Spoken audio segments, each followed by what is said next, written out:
এক মাসের মাথায় বদলে গেল যুদ্ধের মোড়। দিশেহারা ট্রাম্প কি তবে ইরানের শর্ত মানছেন? মধ্যপ্রাচ্যের সংঘাতের এক মাস, যুদ্ধবিরতির শর্ত দিল ইরান, দিশেহারা ওয়াশিংটন। মধ্যপ্রাচ্যে ইরান ও ইসরায়েলের মধ্যকার রক্তক্ষয়ী লড়াই গড়িয়েছে এক মাসে।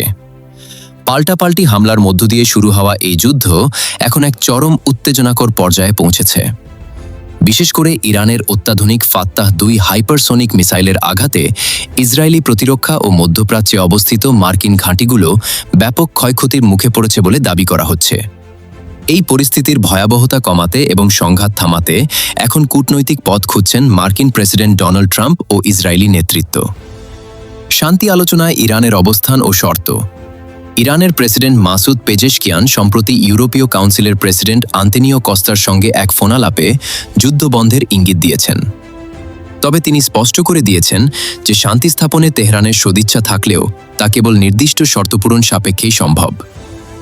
ইরানের রাষ্ট্রীয় সংবাদ সংস্থা ইরনার তথ্য মতে পেজেশকিয়ানের প্রধান দাবিগুলো হল নিরাপত্তার গ্যারান্টি, ভবিষ্যতে ইরানের ওপর আর কোনো ধরনের সামরিক আগ্রাসন চালানো হবে না, এমন আন্তর্জাতিক নিশ্চয়তা দিতে হবে, আক্রমণ বন্ধ করা, শত্রুপক্ষের অন্যায্য ও স্থায়ী আক্রমণ বন্ধ হলেই কেবল পরিস্থিতি স্বাভাবিক হওয়া সম্ভব, সার্বভৌমত্বের সুরক্ষা।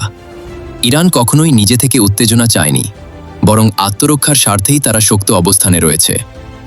মার্কিন প্রশাসনের দোটানা ও ট্রাম্পের বক্তব্য।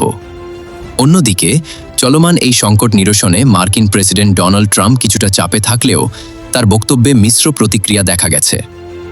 নিউ ইয়র্ক পোস্টকে দেওয়া এক সাক্ষাৎকারে ট্রাম্প দাবি করেছেন, মার্কিন অভিযানে ইরানের সামরিক শক্তির ব্যাপক ক্ষতি হয়েছে। তিনি ইঙ্গিত দেন যে মার্কিন সেনারা দীর্ঘ সময় মধ্যপ্রাচ্যে অবস্থান করতে চায় না এবং তারা ফিরে গেলে হরমুজ প্রণালীর অচলাবস্থা কেটে যাবে। তবে ট্রাম্পের এই শান্তিকামী বার্তার আড়ালে প্রচ্ছন্ন হুমকিও ছিল।